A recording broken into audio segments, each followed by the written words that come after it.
નમસ્કાર મિત્રો, વિડીયોમાં તમારું સ્વાગત છે। જી હા મિત્રો, અત્યારે હાલના મોટા અને મહત્વના સમાચાર સામે આવી રહ્યા છે। તો મિત્રો, સમાચારમાં વાત કરીએ તો દાહોદ જિલ્લાના ગરબડા તાલુકાના અભલોડ ગામમાં યોજાયેલા એક લગ્ન પ્રસંગના ભોજન લીધા બાદ એકી સાથે 400થી વધુ મહેમાનોની તબિયત લથડતા સમગ્ર પંથકમાં દોડધામ મચી ગઈ છે। ફ્રૂડ પોઈઝન શિકાર બનેલા લોકોમાં ઝાડા ઉલટીની ફરિયાદ બાદ તાત્કાલિક સારવારની કામગીરી હાથ ધરવામાં આવી હતી। તો મળતી માહિતી અનુસાર સોમવારે સાંજે 6 વાગે અલોડ ગામે યોજાયેલા લગ્ન પ્રસંગમાં મોટી સંખ્યામાં લોકો ભોજન માટે એકત્રિત થયા હતા। જો કે જમ્યાના થોડા જ સમયમાં અનેક લોકોને ગંભીર અવસ્થા અને ઝાડા ઉલટી થવા લાગ્યા હતા અને સ્થિતિ એટલી હદે વણસી ગઈ હતી કે ગામમાં યુદ્ધના ધોરણે મેડિકલ કેમ્પ જેવી સ્થિતિ ઊભી થઈ ગઈ હતી। જી હા મિત્રો, 108 એમ્બ્યુલન્સ અને ખાનગી વાહનો દ્વારા દર્દીઓને હોસ્પિટલ પહોંચાડવામાં આવ્યા હતા। ઘટનાના અસરગ્રસ્ત અંદાજિત 200 દર્દીઓને વિવિધ ખાનગી દવાખાનાઓમાં દાખલ કરવામાં આવ્યા હતા, જ્યારે 200 જેટલા લોકોને ગામમાં તબીબોએ વિશેષ ટીમ દ્વારા પ્રાથમિક સારવાર આપવામાં આવી રહી છે।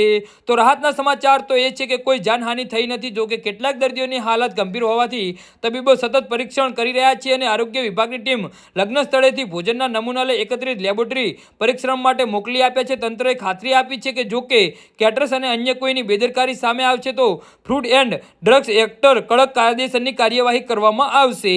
જી હા મિત્રો, તો આના વિશે તમારું શું કહેવું છે તો નીચે અમારી કમેન્ટ બોક્સમાં જરૂરથી જણાવજો।